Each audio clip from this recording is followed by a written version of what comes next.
Hello and welcome. This is a 7-part tutorial and knowledge video about Dead by Daylight. Now, whether you're new, just started, got 1,000 hours, or maybe even over 3,000 hours, just like me, you will find almost everything important about this game here, and maybe some stuff you didn't know about. I'm gonna try to keep these as short and as entertaining as possible, but DBD is a very big game at this point, so yeah. Today, I'll be talking about the Survivor tutorial and what you learn from it.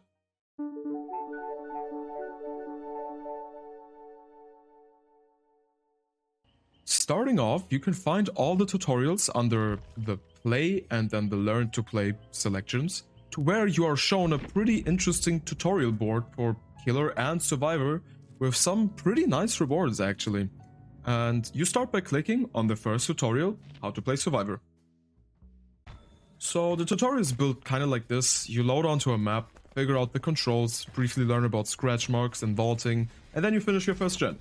Then it happens. Your first interaction with the killer is you vaulting through a window and stepping into a trap. You learn about the heartbeat and wiggle skill checks, and as the killer starts carrying you, your teammate runs in and stuns the killer, effectively setting you free from the killer's grasp. Your teammate then steps into a trap on her own. She is then hooked. From that point on, it is your job to go save the teammate off hook. After you do that, your teammate jumps into a locker, creating some noise, but that's not good, because you also get into a locker and the killer gets sound alerts from that. And he goes to the locker, opens it up, finds you, and puts you onto the hook this time. There's a brief mention about the anti-camp function, and then you try unhooking yourself before your teammate does that for you, then both of you heal. And finally, both of you finish the last gen. You're forced to open the gate. Once open, it triggers the end game collapse. Your teammate leaves, and then the second escape option is shown to you. You jump through the hatch or just leave through the gate, and then that's it. I mean, so far, everything has been explained, no? Right? Hell nah. What was shown to you in the tutorial covers about a fraction of the game. There are so many mechanics and things that you will not learn through any of the tutorials, and not even within 500 hours of playtime. That doesn't mean that the game is like impossible to play for beginners. It is kind of hard, but they're trying to make the game as beginner friendly as possible at the moment, and you will learn from certain mistakes that you make. So, what would I do different? Let me tell you that. First of all, the tutorial forces you to hold down your mouse button when doing almost anything, and that is like a base setting in the game itself. Stuff like this is changeable in the settings, which I will make a video to later on as well. Next up, scratch marks. That's the primary way how a killer can easily find survivors. Though besides that, the killer can also hear your breathing, hear your grunts of pain, and could also locate your blood.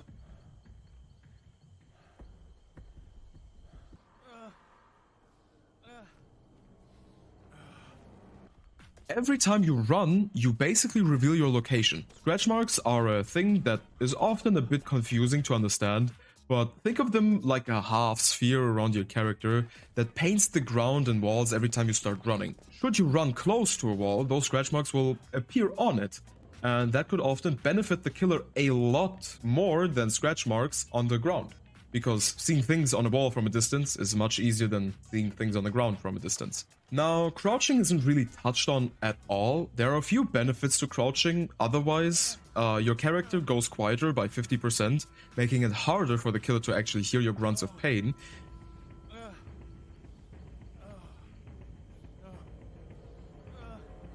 Now, you are slower while crouched if you try to move around, but it also has some technical advantages. You can, for example, counter a few killer powers by just crouching. With Pyramid Head's Trail of Torment not affecting you, Hag's traps not activating at all, and for example, avoiding/dodging Wagner's Scallop Boys, them not being able to hit you at all. Also, crouching makes you less visible over some structures if you haven't caught onto that yet. Next up, vaulting. You have 3, 4, 5, 6 different types of vaults? Now, some veteran players will already be confused about this statement, but hear me out. Let's start with the basics. You have a slow, medium, and a fast vault. Very basic and very simple to understand. The faster you vault, the less likely the killer is able to hit you through a window, and the slower you vault, the more you're kind of stealthy. You might be wondering though, hey Max, what about the other 3 vaults? Okay, I hear you. Let's call them special vaults. They don't really fit into any category of being like medium fast vault or slow fast vault or something like that, right? And let's start with special vault number 1, which is the fake vault. You can already see what's going on here. It is the art of running at the window and doing absolutely nothing. Why does it work? How does it work? Okay, step 1. You run towards a window. Step 2. You don't press spacebar. Step 3. You keep running around the loop. It works because there are some killer players expecting it, or because they're desperate or impatient to finally hit you while you're looping. And because of that, they either double back or swing into the air and miss. Okay, fake vaults, yeah, I can get that. It's a bit silly, it's a bit goofy. It doesn't really count as a vault because you're not actually vaulting anything, but the idea is still there, right? So now to actual special vaults. Special vault number 2 are the perk-related vaults. Now, there is a handful of perks that somewhat benefit you with your vaulting or have some effects after vaulting, such as Life or Dance With Me, that boost you after a vault or remove your scratch marks. The most prominent ones, in my opinion, are Finesse and Quick and Quiet. Those perks effectively make vaulting a completely different experience. Finesse could be called something like a super fast vault, because it makes your vaulting 20% faster when you're healthy, while Quick and Quiet makes your vaults entirely silent. There are a few other vault-related perks, but I'll touch onto them sometime in the future. The third special vault, something that a lot of beginners mess up or don't know about, and even some veteran players don't know about this. Falling vaults. And now imagine this. You spawn on a map with a building from which you can vault off the top. Let's say Garden of Joy. And now imagine this scene. You're being chased by the killer and you make it to this window. You have 0 resources and no perks that can help you. You fast vault through it, land here, and 5 seconds later you die because you or your teammate dropped the pallet right here. Damn. But now, let's reverse this.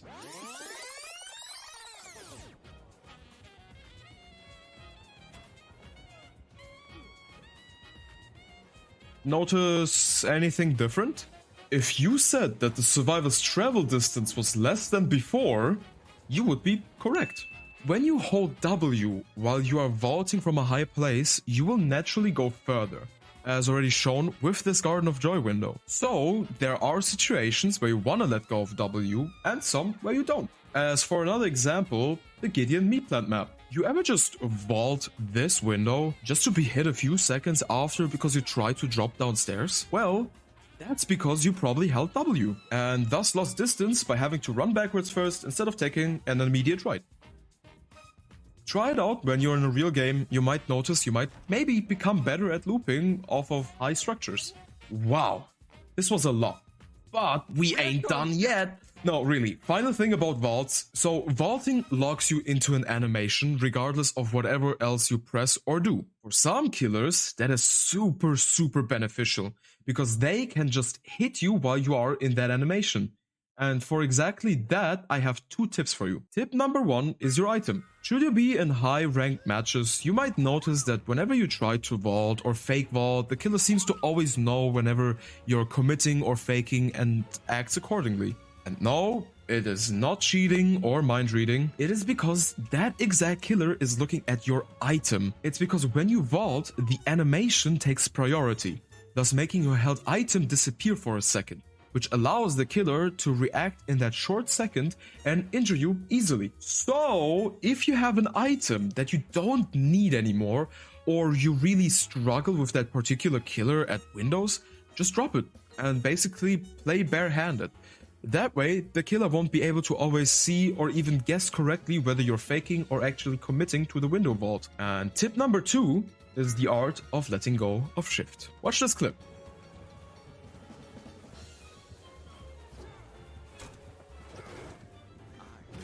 Damn it, if only I could have walked like half a second more to get rid of my exhausted status effect.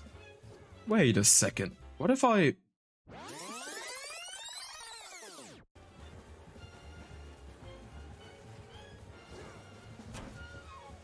Wow! All I had to do was to let go of my sprint button while vaulting?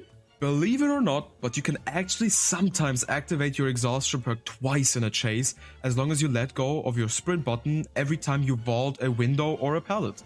It recovers about a second of exhaustion, which is the equivalent of 1.11 period percent. It might not seem like a lot, but trust me, you vault a lot in this game, especially when you're in chase. Pair that with walking here and there in chase and you might activate your exhaustion perk a second time almost every time. And that way you can extend the chase by another minute or two. Whew. Okay, now, again, that was a lot, right? Well, there's a lot more on the way. Luckily not about vaults anymore.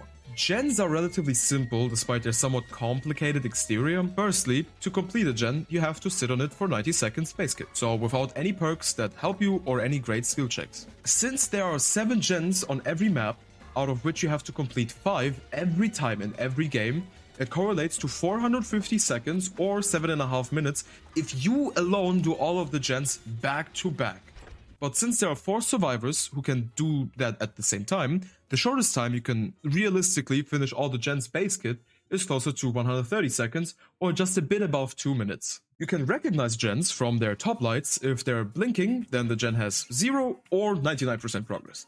If they're entirely lit up, then the gen is complete. That's how you can differentiate a finished gen or a gen that still needs to be finished. Okay, but what if you want to know how much progress a gen has without actually having to go towards it and touching it? Each piston correlates to 25% of the gen's entire progress. Meaning, should you see a gen that has 2 pistons moving quickly at a similar speed and maybe a third one that is like moving a tiny bit slower, then the gen will have around 50% progress. A gen has basically 2 sides to it. Depending on where you're working on the gen, you'll produce different sounds. Working on the front and or back, you'll create some sparking sounds because you're touching wires together.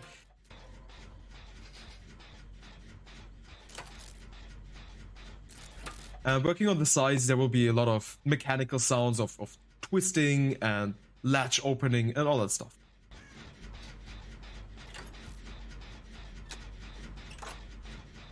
Furthermore, try to maybe practice skill checks either in the tutorial or in a custom game with a buddy if you have one.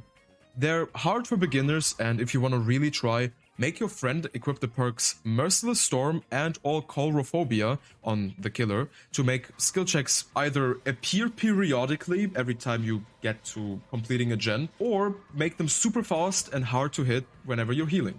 Trust me, you will learn quickly from those mistakes. And why is that?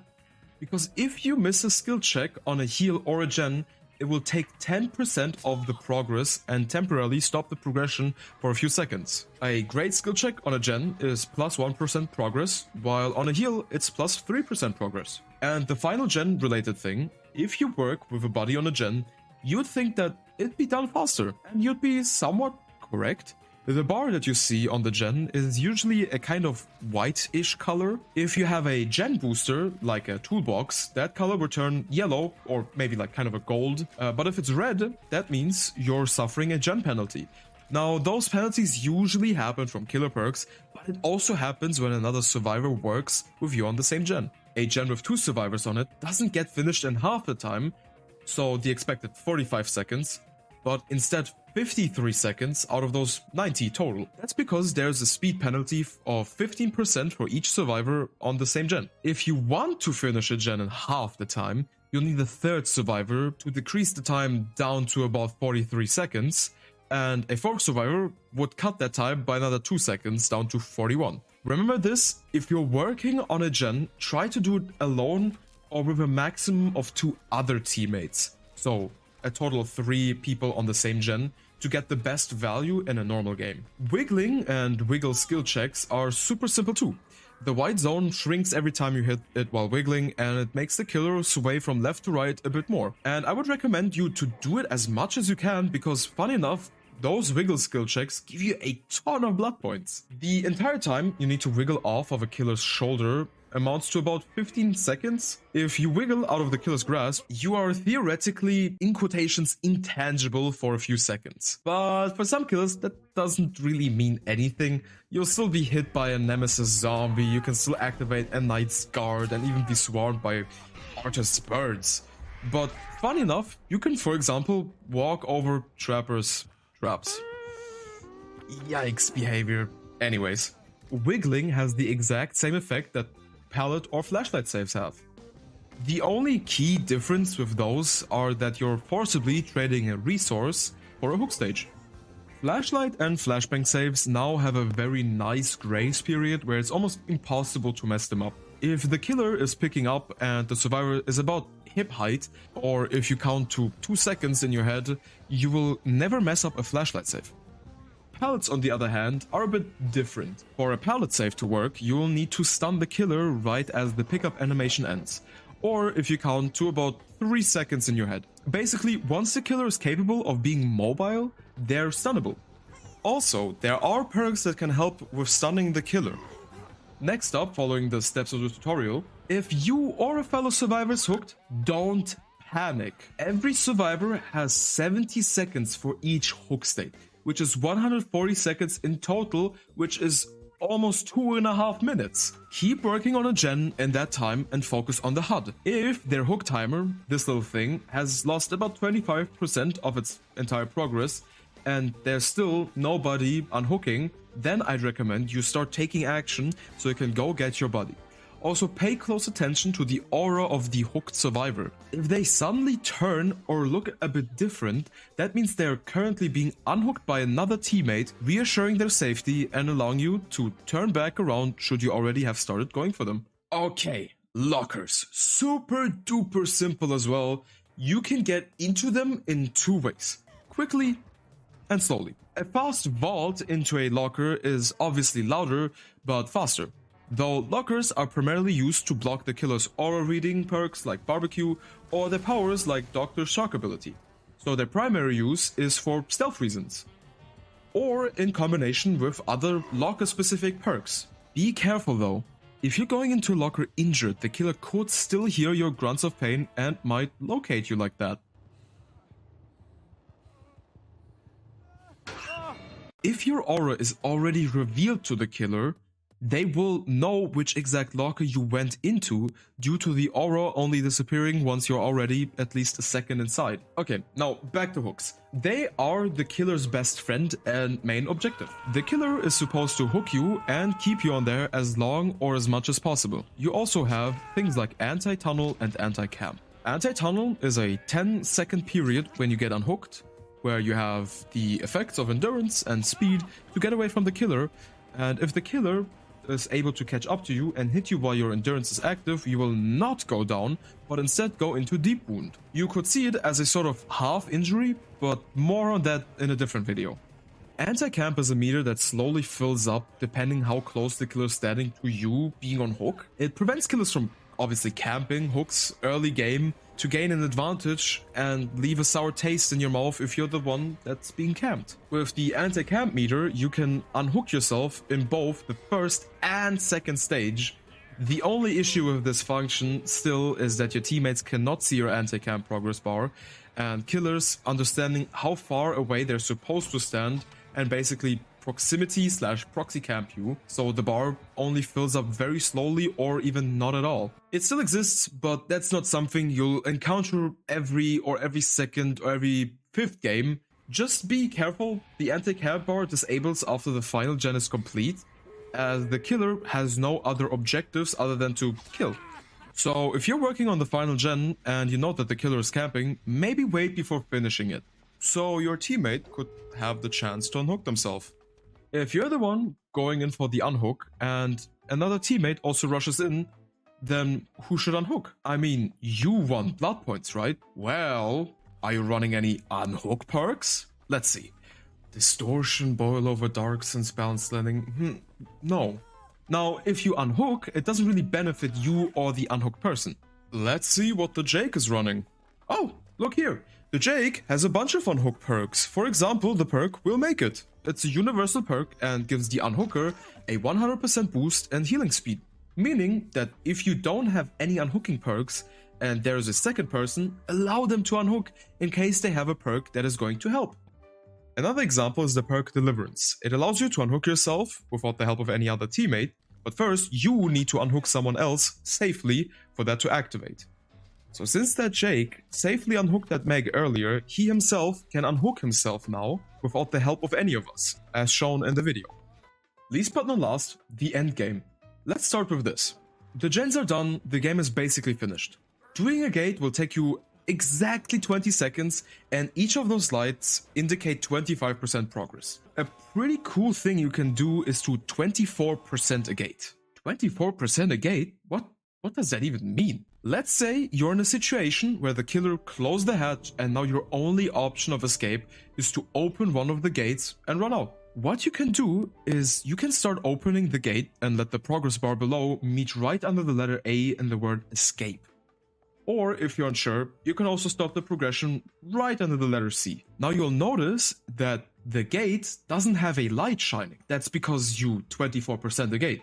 If you remember correctly, one of these lights correlates to 25% of the progress. So, no light, no progress. That's what's in the killer's mind when he goes to check on the gate and he sees no light there. Meanwhile, you already cut 5 seconds from the total opening time, which is a lot in high-stakes situations like this one. So if you play your cards right and have good timing, you will only need 15 seconds to open that gate and can actually escape sometimes. Part of the endgame is its collapse. The endgame collapse triggers once a gate has been opened or the hatch has been closed. A big orange bar will appear on the top of your screen that will slowly tick down. You have 2 minutes to escape, and for each loud bell sound you hear, just like this, you have 30 seconds less time to get out. If you mess up escaping, you will be impaled by the entity and it will count as a kill for the killer. Finally, last but not least, the hatch. It is your second escape option. It only appears when there's one survivor left standing.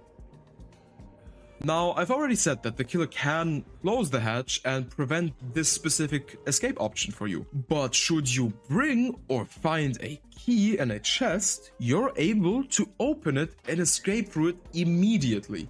Opening the hatch takes about 2.5–3 seconds, sometimes even faster with specific perks, but should the killer, for example, be right behind you, he'd still be able to interrupt you and grab you off of the opening animation. The hatch has a pretty basic spawn pattern. It often spawns either on the outside of Killer Shack, opposite of where the window is, inside the Killer Shack on some specific maps, inside or right outside main buildings, on each outskirt of the map, or sometimes even in the middle of the map. There are only a few exceptions where the hatch can, for example, spawn underground in a building, but it will never spawn in basement or on any second floor, as the hatch is coded to spawn on tiles that are titled ground, meaning that on 2-story indoor maps like Gideon Meat Plant, RPD, or Midwich Elementary School, it will always spawn downstairs. Wow, okay, and that's it. 20,000 characters of text later, and here you have the extensive addition to the Dead by Daylight tutorial. Whew, this was a lot. I know, take a breath, feel free to return anytime and look at some of this stuff again. I would really appreciate it. I hope you learned something new here today, and I will be continuing with part 2 soon, focusing on the killer tutorial next. If you're new to DBD, I'd recommend you watch that too, cause it is always good to have an open mind that can see both perspectives and realize that this game is deeper than it looks. And with all of that said, please feel free to like and subscribe, comment if you learned something new or if you have any tips of your own, and maybe come meet me on Twitch. I hope you can have some fun in your games now, go try some stuff out and stay positive even when you fail, because failure is what makes us stronger. Bye bye!